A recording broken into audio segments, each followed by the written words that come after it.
Good morning ninth class. बेटे exercise को जो है यहाँ से कंटिन्यू करें तो फोर्थ क्वेश्चन पे जो है हम यहाँ पे आए हुए थे। तो फोर्थ क्वेश्चन आपके पास है बेटे, राइट द केमिकल फॉर्मूले ऑफ द फॉलोइंग। ये आपको जो है कंपाउंड्स गिवन हैं, इसमें आपको क्या करना है, इसके केमिकल फॉर्मूले जो है यहाँ से आपको निकालने हैं। तो बेटा सबसे पहले आपके पास गिवन है मैग्नीशियम क्लोराइड। ध्यान से देखना, सबसे पहला आपके पास क्या है, मैग्नीशियम क्लोराइड। ध्यान से देखो, हम क्या करेंगे, magnesium Mg, chloride Cl। Magnesium की वैलेंसी हम कितनी लिखेंगे यहाँ पे, मैग्नीशियम की वैलेंसी 2, क्लोरीन की 1। इसको अगर हम यहाँ से क्रिस क्रॉस कर देंगे तो आपके पास क्या आएगा, MgCl2।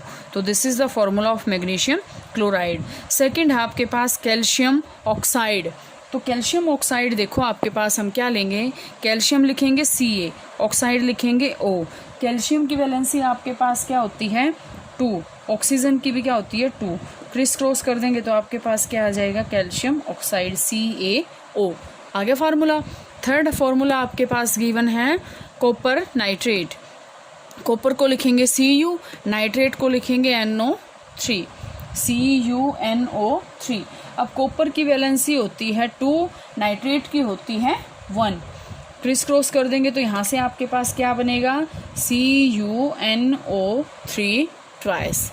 ध्यान से देखो बेटा, मैं आपको बार बार यहाँ से ये बता रही हूँ कि अगर आपको यहाँ से ऐसे लिखना है, ये आपका बिल्कुल ठीक है।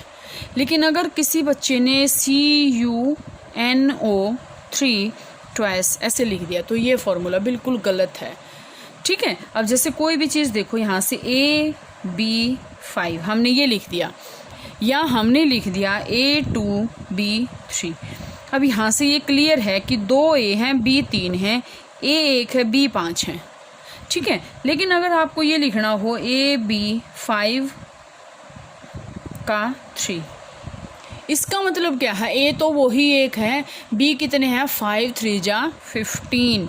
तो इसका मतलब यहाँ पे क्या है, ये अगर मैं यहाँ से अगर आपके पास ये बात करूँ CuNO3 ट्वाइस, इसका मतलब क्या है 3 2 जा 6, सिर्फ ऑक्सीजन ही 6 है।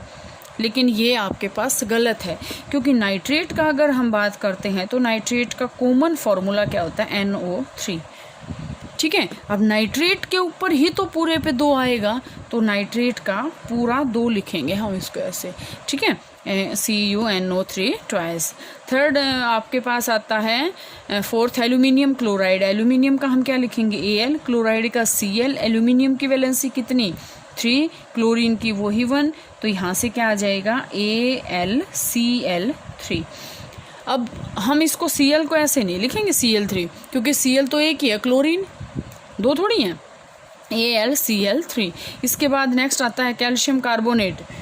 कैल्शियम का क्या होता है Ca, कार्बोनेट का क्या होता है CO3, वही NO3 वाला आ गया। कैल्शियम की वैलेंसी 2, कार्बोनेट की भी 2।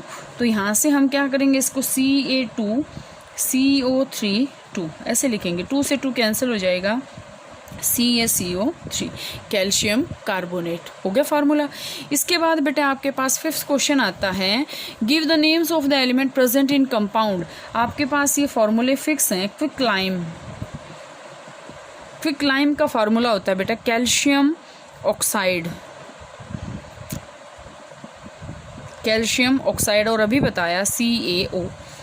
तो ये क्या होता है CaO। Hydrogen bromide, hydrogen bromide H, bromide का Br, HBr। Baking powder, baking powder का फार्मूला होता है NaHCO3। Sodium hydrogen carbonate, sodium hydrogen carbonate. अगर आपसे कोई ये पूछ ले कि इसके अंदर कौन कौन से एलिमेंट प्रेजेंट हैं, तो सोडियम हाइड्रोजन और कार्बोनेट 3 एलिमेंट्स जो हैं इसके अंदर प्रेजेंट हैं, एटम्स जो हैं प्रेजेंट हैं। इसके बाद आपके पास है पोटाशियम सल्फेट।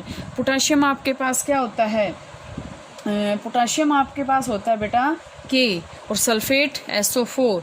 तो यहाँ से आपके पास देखो KSO4, अब पोटाशियम ये, सल्फेट ये।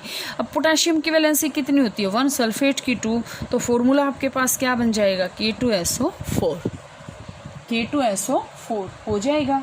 इसके बाद बेटा आपके पास आएगा next question, calculate the molar mass of the following substance. ये क्वेश्चन और कर लेते हैं, मोलर मास निकालना है। सबसे पहले आपके पास गिवन है C2H2, सबसे पहले है C2H2 और जिसको हम बोलते हैं इथाइन। अब ये किससे बना है? C plus C plus H plus H, ऐसे ही बना। या फिर हम क्या लिख सकते हैं? 2 into C plus 2 into H। अब 2 इंटू C का कितना होता है? C का कितना होता है? 12 प्लस 2 इंटू हाइड्रोजन का कितना होता है? 1। तो यहाँ से 12 टू जा 24 प्लस 2 कितना आ जाएगा? 26। इसके बाद आपके पास है सल्फर का। सल्फर जो होता है बेटे, अकेला सल्फर नहीं लेते हम, सल्फर जो है S8 की फॉर्म में एग्जिस्ट करता है, मतलब हम 8 और सल्फर से उससे मल्टीप्लाई कर देंगे। तो अकेले सल्फर का जो एटॉमिक मास होता है वो आता है 32, 8 इंटू 32, इसका आ जाएगा आपके पास 256 ग्राम पर मोल। ये यूनिट आप जरूर लिखेंगे, ग्राम पर मोल। इसके बाद है फॉस्फोरस का। फॉस्फोरस देखो यहाँ पे आपके पास गिवन भी है, फॉस्फोरस होता है P4, तो हम क्या लिखेंगे? 4 इंटू P। और फॉस्फोरस का आपको जैसे गिवन है एटॉमिक मास 31, तो यहाँ से हम क्या करेंगे? 4 इंटू 31। तो यहाँ से आपके पास क्या आ जाएगा? 4 इंटू 31 करने के बाद 124 ग्राम पर मोल, मोलर मास है ये। इसके बाद आपके पास जो गिवन है वो है HCl का।